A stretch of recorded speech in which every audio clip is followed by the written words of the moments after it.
Hello, അസ്സലാമു അലൈക്കും. ഇന്ന് ഞാൻ വന്നിട്ടുള്ളത് ഒരു അടിപൊളി ബ്രേക്ക്ഫാസ്റ്റ് റെസിപ്പി ആയിട്ടാണ്. നമ്മളെപ്പോഴും എന്താ പറയുക, ടെൻഷൻ അടിക്കുന്ന ഒരു കാര്യമാണ് രാവിലെ ഇപ്പോൾ എന്താ ഉണ്ടാക്കുക എന്നുള്ളത്. അപ്പോൾ രാത്രി കിടക്കുമ്പോഴേ നമ്മളിങ്ങനെ ആലോചിക്കുമല്ലോ. അപ്പോൾ പൂരിയും ബാജിയെല്ലാം നമ്മൾ ഓൾമോസ്റ്റ് എന്താ പറയുക എപ്പോഴും ഉണ്ടാക്കുന്നത് തന്നെ ആയിരിക്കും. അപ്പോൾ അതിൽ നിന്നൊരു ഡിഫറെൻ്റ് ആയിട്ട് ഒരു മസാല പൂരി റെഡിയാക്കാം. അപ്പോൾ അതിന് ഞാനിതാ രണ്ട് പൊട്ടാറ്റോ എടുത്തിട്ടില്ല. അതിൽ നിന്ന് ഒന്ന് ഹാഫ് എടുത്തിട്ടുള്ള ഞാൻ കുറച്ച് ഉണ്ടാക്കുന്നുള്ളൂ.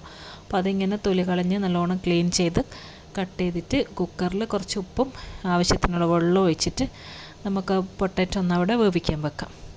ഇനിയിപ്പോൾ ഇതാ മിക്സിൻ്റെ ചെറിയ ജാറിലോട്ട് 2 പച്ചമുളക് ചോപ്പ് ചെയ്തിട്ട് കൊടുക്കുക. പിന്നെ ഒരു ചെറിയ പീസ് ഇഞ്ചി, പിന്നെ ഒരു 1/4 ടീസ്പൂൺ ക്യൂമിൻ സീഡ്, ചെറിയ ജീരകം ഉണ്ടല്ലോ, അതും ഇട്ടിട്ട് ഒരു 1-2 ടേബിൾ സ്പൂൺ വെള്ളം ഒന്ന് ജസ്റ്റ് ഒന്ന് ഒഴിച്ചിട്ട് ഇത് നല്ലോണം ഒന്ന് അരച്ചെടുക്കാം.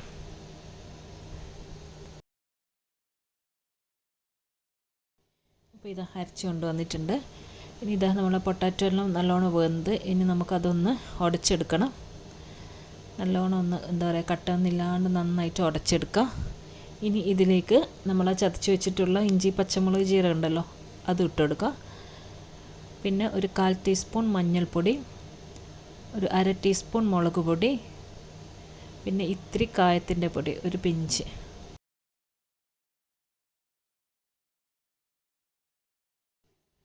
പിന്നെ നമ്മൾ ഇതിലോട്ട് 2 ടേബിൾ സ്പൂൺ തൈര്, 2 ടേബിൾ സ്പൂൺ കടലപ്പൊടി, പിന്നെ ഒരു 1/4 കപ്പ് ഗോതമ്പ് പൊടി ഉണ്ടല്ലോ അതും കൂടി ഇട്ട് കൊടുക്കുക. അപ്പോൾ അത് പിന്നെ നിങ്ങൾ നോക്കാൻ ഗോതമ്പ് പൊടി ഇനി വേണോ, എത്ര നമ്മൾ പൂരിക്ക് കുഴക്കുമ്പോൾ ഇത്തിരി ടൈറ്റാണ്ടേ, അപ്പോൾ അതിനനുസരിച്ചിട്ട് നിങ്ങൾ പൊടി ഇട്ട് കൊടുക്കുക. പിന്നെ ആവശ്യത്തിന് ഉപ്പും എല്ലാം ഇടാൻ, പൊട്ടാറ്റോയിൽ ഉപ്പ് ഇട്ടതാണ് ഓൾറെഡി, അതുകൊണ്ട് നോക്കിയിട്ട് എന്താ പറയുക ഇട്ട് കൊടുക്കുക. എന്നിട്ട് എല്ലാം നല്ലോണം ഒന്ന് ഇളക്കി ഒന്ന് മിക്സ് ചെയ്യുക. പിന്നെ മല്ലിയിലയും കൂടി ഇട്ട് കൊടുക്കാനുണ്ട്, അത് ആദ്യം ഇടേണ്ടതെന്ന് മറന്നുപോയി. ചെറുതായിട്ട് ചോപ്പ് ചെയ്തിട്ട് അതും ഇട്ടിട്ട് നല്ലോണം ഒന്ന് ഇളക്കി മിക്സ് ചെയ്ത് എന്നിട്ടിത് നന്നായിട്ട് കൈ കൊണ്ടൊന്ന് കുഴച്ചെടുക്കുക. ഒട്ടും വെള്ളം ചേർക്കേണ്ടയില്ല. ഇത് കണ്ടോ, ആ പൊട്ടാറ്റോൻ്റെ എന്താ പറയുക ഇതിൽ നിന്നുള്ള ഒരു വെള്ളം പോലെ തന്നെ ഉണ്ടാവും, അരിഞ്ഞിട്ട് തന്നെ ഉണ്ടാവാൻ. അപ്പോൾ വേണമെന്നുണ്ടെങ്കിൽ നിങ്ങൾ കുറച്ചും കൂടി ഗോതമ്പ് പൊടി ഇട്ട് കൊടുത്താൽ മതി. എന്നിട്ട് നല്ലോണം ഒന്ന് കുഴച്ചെടുക്കുക. ഇത്തിരി ഒന്ന് കയ്യിലൊന്ന് ഓയിൽ തടവിയിട്ട് നന്നായിട്ട് കുഴച്ചെടുക്കുക. ഞാനിപ്പോൾ ഇതാ കുഴച്ചെടുത്തിട്ടുണ്ട്. ഇനി നമുക്കിതവിടെ മാറ്റി വെക്കാം. അപ്പോൾ ഇതിന് വേണ്ടിയിട്ട് ഞാൻ കുറച്ച് ബാജി ഉണ്ടാക്കുന്നുണ്ട്. അപ്പോൾ സാധാരണ എല്ലാവരും മസാലപ്പൊരി മറ്റേ ചട്നിയിലും ടൊമാറ്റോ കെച്ചപ്പ് അങ്ങനെയെല്ലാം മുക്കിയിട്ടായിരിക്കും തിന്നുക. പക്ഷേ നമുക്ക് എന്തായാലും ഇത്തിരി കറി വേണം. അതുകൊണ്ട് ഞാനൊരു സിമ്പിളായിട്ടുള്ളൊരു പെട്ടെന്ന് റെഡിയാക്കാൻ പറ്റുന്നൊരു ബാജി റെസിപ്പി കാണിക്കാം. അപ്പോൾ എല്ലാവർക്കും അറിയുന്നതിനായിരിക്കും. അപ്പോൾ ഞാൻ അതിന് വേണ്ടിയിട്ട് ഇത് ഒരു വലിയ പൊട്ടാറ്റോ ചെറുതായിട്ട് കട്ട് ചെയ്ത് വെച്ചിട്ടുണ്ട്. ഇനി അതിലോട്ട് 2 പച്ചമുളക്, അത് പിന്നെ നിങ്ങളുടെ എരിവിനനുസരിച്ചിട്ട് ഇട്ട് കൊടുക്കുക. പിന്നെ ഒരു ചെറിയ കഷ്ണം ഇഞ്ചി ചോപ്പ് ചെയ്തത്, ഒരു ചെറിയ തക്കാളി, ഇത്തിരി കറിവേപ്പില, പിന്നെ ഒരു 2 മീഡിയം സൈസ് ഉള്ളി ചെറുതായിട്ട് ചോപ്പ് ചെയ്തതും,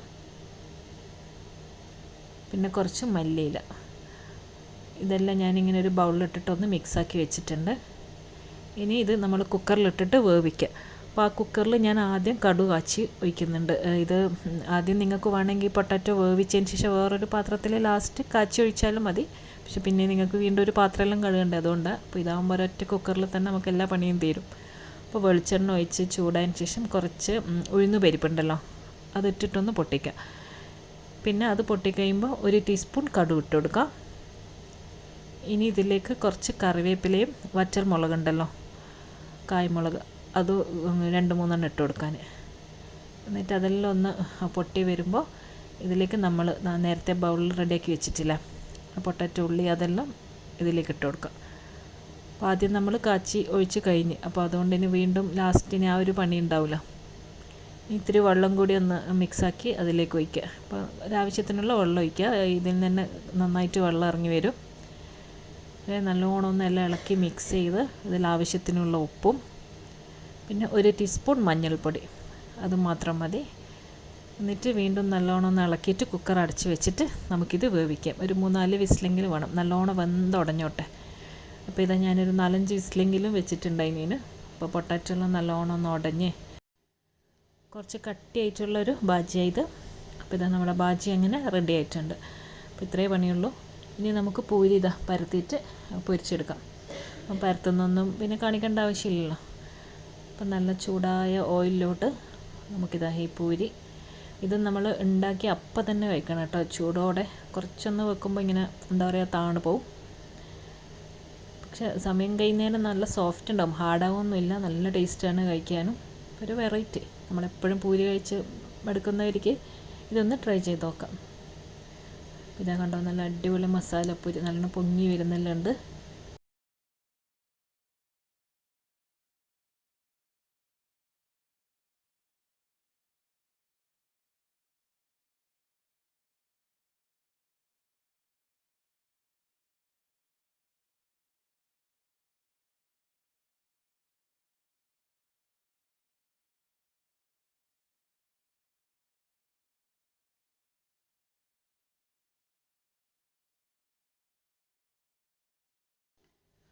അപ്പോൾ നമ്മളെ മസാല പൂരിയിൽ ഇതിവിടെ റെഡി ആയിട്ടുണ്ട്. നിങ്ങൾക്കിത് ബാജി തന്നെ വേണമെന്നല്ല, എന്തിൻ്റെ കൂടെയും നല്ല എന്താ പറയുക നല്ല ടേസ്റ്റ് തന്നെ ആയിരിക്കും.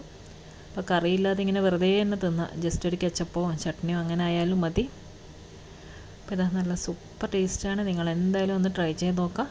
അപ്പോൾ വീഡിയോ എല്ലാവർക്കും ഇഷ്ടപ്പെട്ടോ എന്ന് വിശ്വസിക്കുന്നു. അപ്പോൾ അടുത്ത നല്ലൊരു വീഡിയോ ആയിട്ട് ഇൻഷാ അല്ലാഹ് ഇനിയും കാണാം. അസ്സലാമു അലൈക്കും, ബൈ.